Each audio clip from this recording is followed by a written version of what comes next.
Okay, so on to color and magnetism, which, believe it or not, is really because of these compounds that we have been talking about, at least a lot of the time.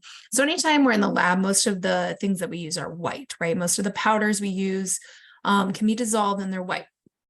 If they are colored in any way, shape, or form, they are probably some type of complex. Okay. Copper complexes tend to be blue, nickel tend to be green, cobalt tend to be pink. We've actually used multiple of these in both Chem 161 and 162, you might have noticed. Okay, and then there's still non-colored ones, so like these guys, and we don't use these as much, but they're all white. Okay, so what causes the difference between those two? Like, why do some have color and why do some not have color? And it really depends on two things. Okay, the first thing is the light that it absorbs when their electrons get excited. And then the second one is the light that's emitted when those excited electrons fall back down. Now in 161, we talked about this as excitation of electrons, and then they release the exact same wavelength out. And most of the time that is actually true because energy is conserved, it takes it in, it spits it back out. Okay, but we're going to look at a couple of different types of compounds within this whole metal complexes thing. And the reason that we start getting different colors is because of what's called d orbital splitting. So with transition metals, they have a whole bunch of d electrons, right? And those ones are what are causing the excitation and the differences in color to be seen when they're dissolved or when they're solid, or when they're excited. So these all kind of play together, and I'm going to talk more about this d orbital splitting here in a little bit, but it's really because those d orbital electrons and the s orbital electrons are all kind of valence electrons-ish for those elements, and they cause these color changes. So there's two ways that you can have a colored compound like this, these complexes, okay? They either are ones that absorb all wavelengths except for one color. So some of them will absorb all the visible wavelengths of color except one, and that's the one that you see. And the other type, which is actually most often, are ones that absorb one color and emit back their complementary color. And this is what we see more often. If you think about, we did a lab in 161, the Beers Law lab, where we tested the wavelengths of colored solutions. They were just dye. And if they absorbed what wavelength they absorbed best at, I keep going like this because that's what our curves looked like, whatever their highest absorbance wavelength was usually the complementary color of the solution that we were using. And that's the reason they're absorbing one color and emitting the complementary color. So on your equation sheet, you will get this. You don't have to have the wavelengths of different colors memorized. But if we know that one absorbs orange and emits blue, we would know that it's this type. But sometimes, again, it is not. It is the other type where it absorbs a bunch and only emits one. Or it doesn't emit one, we just see one. So we're looking at the spectrum. This is a titanium with 6 waters, so that's hexa-aqua titanium 3. And it looks like this, it's blue. Okay. Now, if we put it into the spectrophotometer, we get this nice, pretty curve here, and it absorbs best at a little bit under 500 nanometers. Okay, so I'd be like, well, where is about 500 nanometers? Well, it's here between blue and green. And that would mean that it only has, or it absorbs everything except that one color, and that's the color that it emits. So that's kind of like a type 1. This is more often what we're going to see down here. This is a nickel complex with 6 waters. So nickel, hexa-aqua, nickel 2. And when I do it, I get this, and you'll notice it absorbs really well at about 720, 730, and also really well at about 400. Okay, so it absorbs about 400 and 730. And if I check my wavelengths, that's about purple or red. Right? So if it was a type 2, which it is most of the time, then that means it emits most likely the complementary color. So somewhere between green and yellow. And it does. Hexa-aqua nickel 2 is a green compound. We actually used it for a demo in 161. But we can see that it absorbs the opposite color's wavelength. and then it emits green. So I talked about this d orbital splitting, like why do we get these colors? And before we go into that, you do have to remember how to do electron configurations for transition metals. Now, you don't have to be able to write out the whole long thing, but I want how many electrons and where they are in the d orbitals, because that is what's going to affect our colors.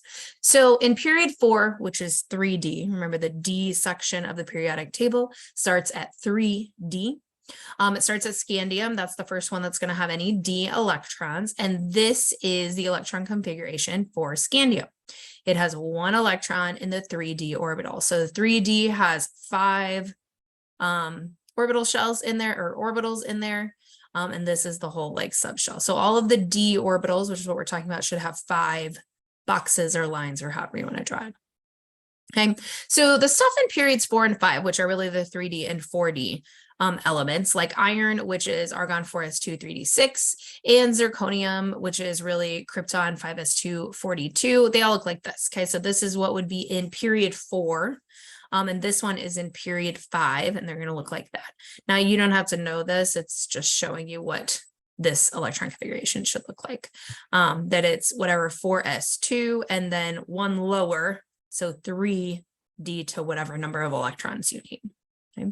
Now, once you get past period 5 or 4d, then we have in periods 6 and 7, which are 5d and 6d, we start running into the f orbitals. So the f orbitals come before the d orbitals, because if you look at the periodic table, I'm going to pull one up really quick.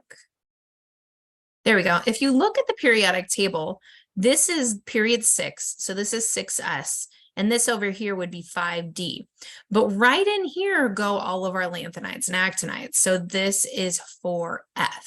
All right, so if you're forgetting your numbers, over here's the S block. So hydrogen starts at 1S, and then we have 2S. And then over here's the P block. So then we have 2P, 3S, 3P, and then 4S. And then the D block, which is all the red ones, start at 3. Okay, so it is in row 4, but this is 3D, 4P, 5S, 4D, 5P, 6S. Then right here we get F. F starts at 4. Okay, so 6S, 4F, 5D, 6P. Okay, so these all have an F block before the D block that is completely full, because we're not talking about the lanthanides and actinides down here. So what those ones are going to look like, so rhenium, for example, Re, is xenon, and then 6s2, and then 4f14, and then 5d5. So the F electrons those are going to be full. We're still only worried about the D electrons, okay? Now, there are a couple of deviations that you should remember for the electron configurations in the transition metals, and those are the columns or the groups that start with chromium and copper. So if I look at my periodic table, chromium is here, and copper is here, okay? So those those columns all have a kind of a special deviation to them. And that is they promote one of their S electrons. So they had 2 S electrons, but they put 1 into their D shell to either make it half full or full, because that's much more stable. So for example, chromium, if we were following all of our rules, we would have written argon 4s2 3d4. But since a subshell is more stable when you have 1 electron in each orbital, they take one of these out of 4s and put it into 3d. So now 4s has 1 and 3d has 5, still the same number of electrons, but this part here is a little bit more stable. So chromium does that. Copper does the same thing, except they had 9 d electrons. So it takes 1 out of the 4s and puts it into the d. So it's got 10. It's just that this orbital is much more stable than one that has 4 in it.